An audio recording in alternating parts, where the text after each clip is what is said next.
No dia 1º de junho de 2016, aconteceu a inauguração do túnel de San Gotardo, o maior túnel ferroviário do mundo. São 57 quilômetros cortando os Alpes suíços. A inauguração foi um evento de grande porte, transmitida por vários canais de televisão de todo o mundo. A cerimônia teve uma apresentação artística, como uma das aberturas de Copas do Mundo ou de Olimpíadas. A encenação, intitulada Sacre do Gotardo, foi carregada de elementos do ocultismo, além de trazer mensagens de uma nova ordem mundial. Muitas autoridades e a ANAT Econômica Europeia participaram dessa solenidade. Dentre as personalidades presentes estavam o presidente da Suíça, Johann Schneider, a chanceler da Alemanha, Angela Merkel, o presidente da França, François Hollande, e o primeiro-ministro da Itália, Matteo Renzi. A inauguração do túnel teve ainda uma celebração ecumênica e recebeu a bênção sacerdotal de um rabino do judaísmo, de um imã do islamismo, de um padre da Igreja Católica e de uma pastora luterana. Vamos analisar alguns elementos dessa celebração bizarra, que muitos analistas chamaram de inauguração da nova ordem mundial. Na primeira parte, em ambiente fechado, a humanidade é representada por uma marcha de zumbis, pronta para receber ordens. Surge então um anjo na forma de bebê. Aparentemente, este representa Lúcifer. O anjo caído já começa a apresentar semelhanças com Baphomet, que é um dos principais símbolos de Satanás em algumas linhas de culto pagão. Observe, dentre as personalidades presentes, esse sujeito, portando um cetro e vestido com traje de algum tipo de organização ou irmandade. Ele traz um broche com a figura de um bode que deve representar também Baphomet. A cerimônia macabra evolui para a aparição de um homem-bode, representando um demônio-chefe. Esse demônio exerce autoridade e liderança sobre outros demônios que são liberados pelo mundo, representado aqui pela ferrovia. Por essa ferrovia, passam vários períodos da humanidade, revivendo alguns tipos de sociedades secretas e rituais pagãos dos celtas, da Grécia Antiga, do hinduísmo e principalmente do Egito Antigo. Observe ao fundo a figura do Sol, representando um dos principais objetos de adoração das culturas antigas. Sob a ordem do chefe, os demônios se lançam para cumprir sua missão na Terra. Aqui, vemos a representação de antigas sacerdotisas e místicos adoradores, todos sendo conduzidos pelo homem-bode. As sacerdotisas estão levando um cordeiro, como algo a ser oferecido em sacrifício.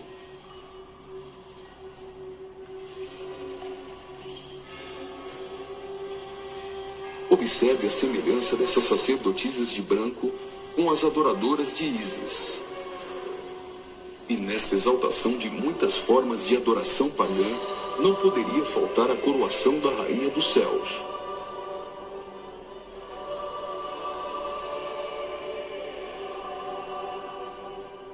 A cerimônia prossegue, agora em um ambiente externo.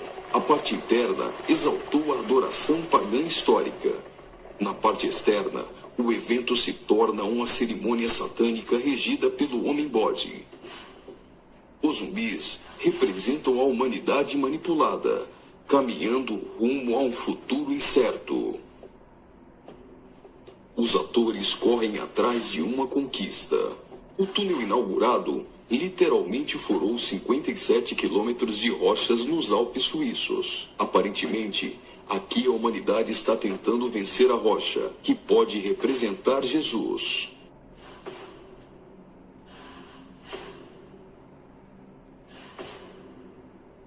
Por várias vezes, eles investem desorganizadamente contra a rocha, mas todas as tentativas são frustradas.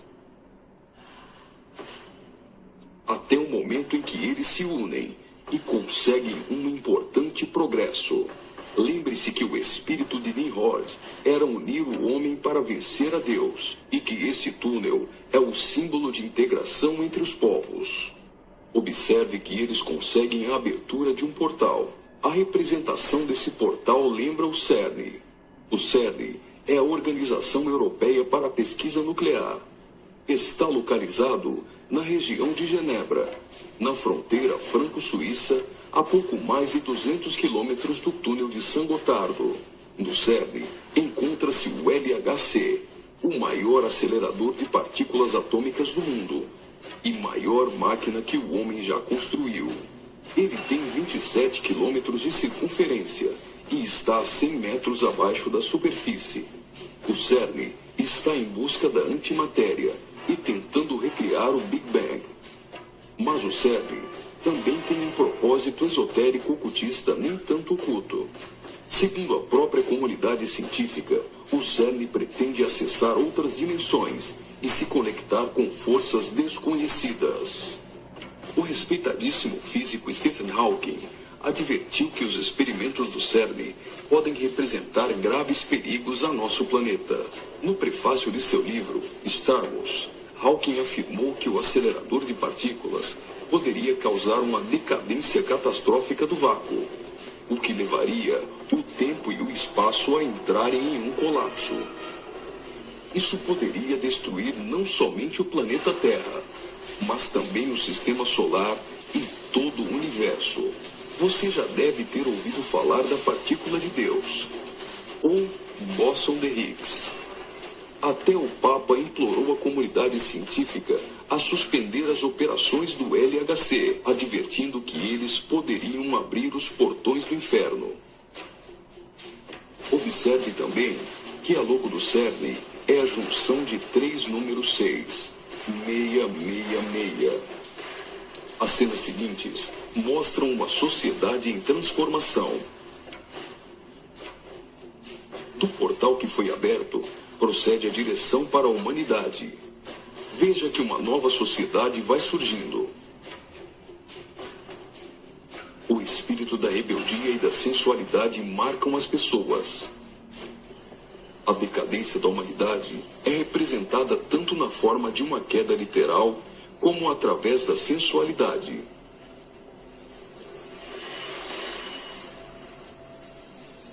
Do portal surge um corpo nu, e logo as pessoas ficam endemoniadas.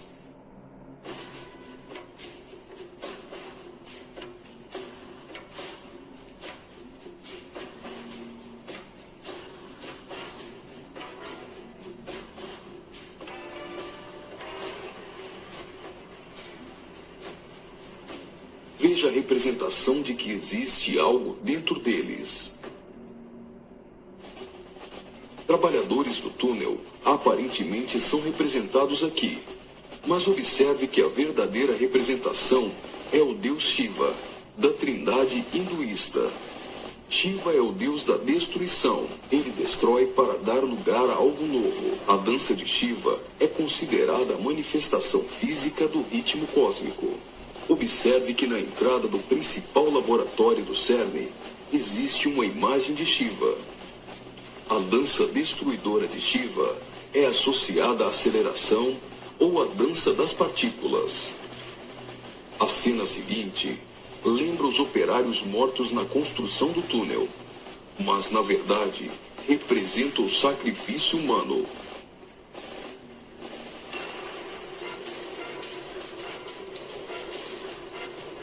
Veja que os corpos são lançados para dentro do abismo.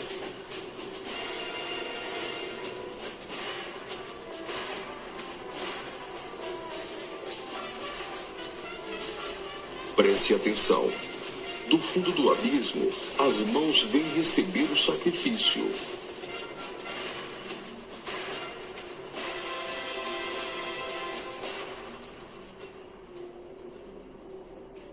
A morte dos trabalhadores dá lugar a 3 almas que sobem do abismo.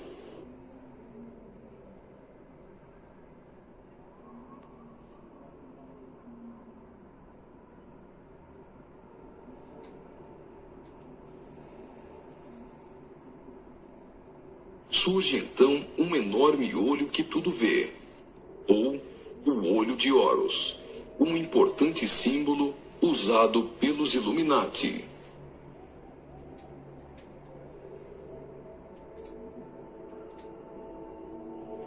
Agora, o homem-bode passa a ter um papel ainda mais importante na cerimônia, e as representações do livro de Apocalipse vão ficando mais evidentes.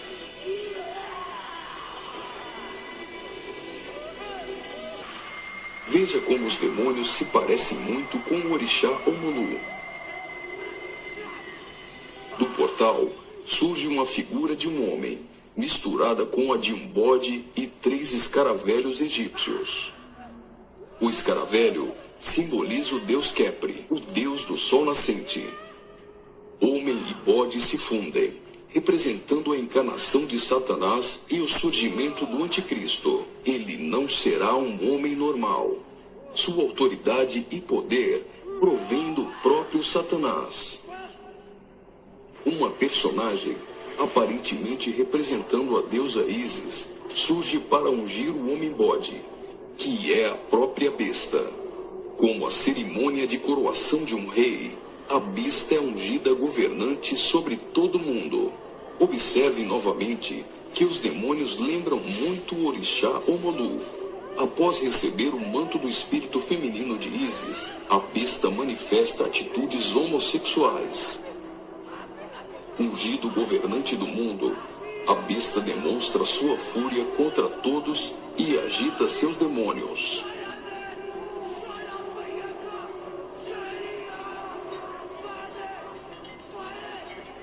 Logo, os demônios sob comando da besta ficam ouriçados.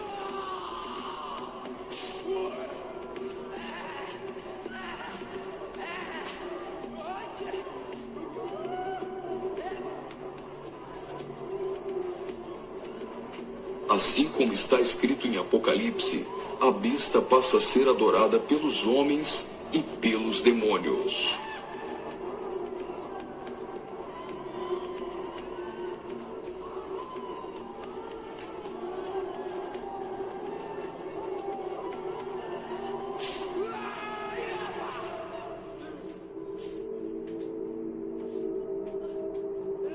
Observe agora o surgimento de 11 personagens, aparentemente representando a Igreja dos 11 Apóstolos.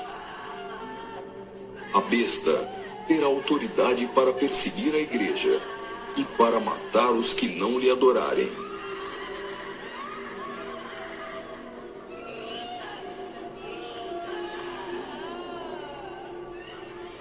Observe que no telão a besta tem várias cabeças. Logo, a besta parece ter sido ferida na cabeça. Leva as mãos à cabeça e vai caindo. Segue-se então uma cerimônia fúnebre, com um antigo canto germânico do ocultismo. Veja essas pessoas carregando árvores secas invertidas. Observe que as raízes estão para cima. Assim como a cruz invertida é um símbolo do satanismo, tudo que se apresenta invertido representa o contrário. A imagem do telão é a árvore da morte, que é o contrário da árvore da vida.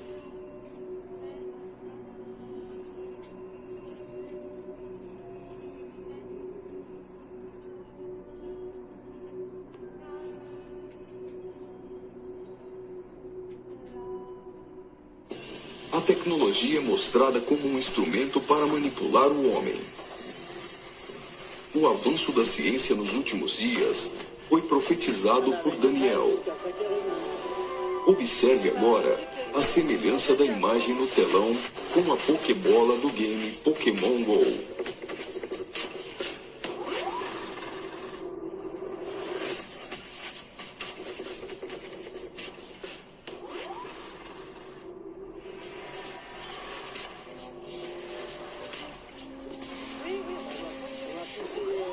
Enquanto na parte inferior da tela aparece uma segunda besta caminhando em direção à primeira, ao fundo surge a figura da grande meretriz.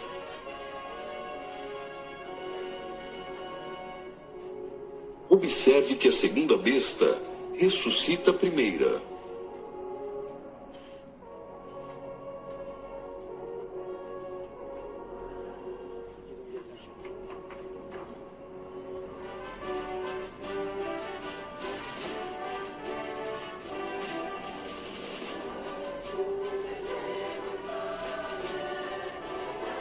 Note que os símbolos maçônicos estão presentes em várias partes da celebração.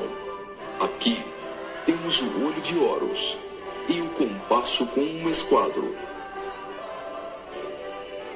Os três personagens de cabeças grandes aparentemente representam as nações da Terra, os reis da Terra e os mercadores da Terra que foram embriagados e se prostituíram com a grande meretriz. O relógio girando ao contrário provavelmente faz menção à profecia de Daniel, de que o anticristo mudaria os tempos, e fala da velocidade em que a nova ordem mundial será estabelecida. No auge da cerimônia, todos os personagens se lançam em adoração. Mas afinal, o que eles estão adorando?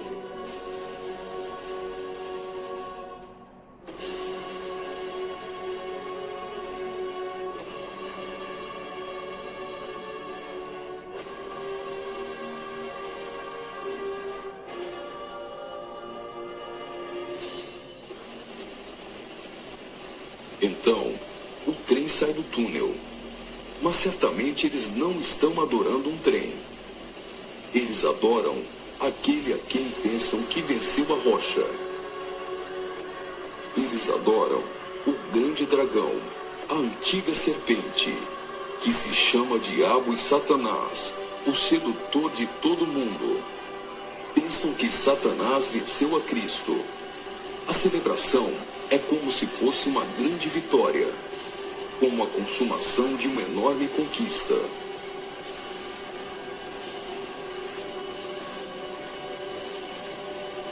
Observe mais uma vez o telão. Por algum acaso trens voam? O que isso significa?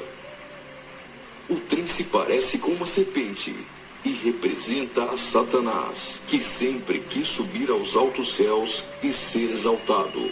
É justamente isso que eles estão profetizando nesse ato profético.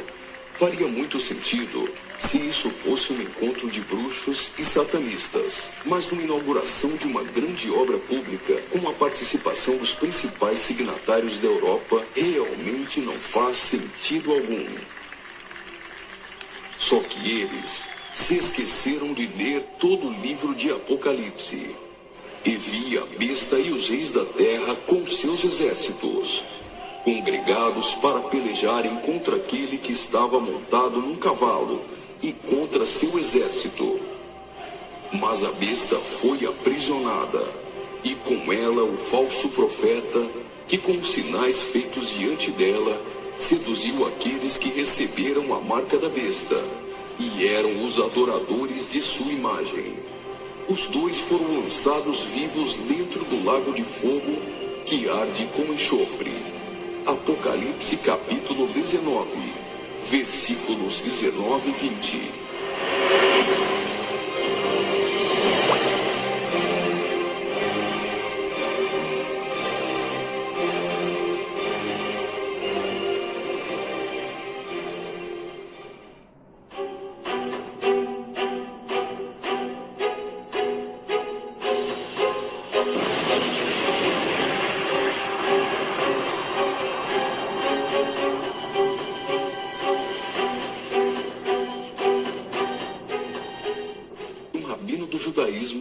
De um imã do islamismo, de um padre da Igreja Católica e de uma pastora luterana.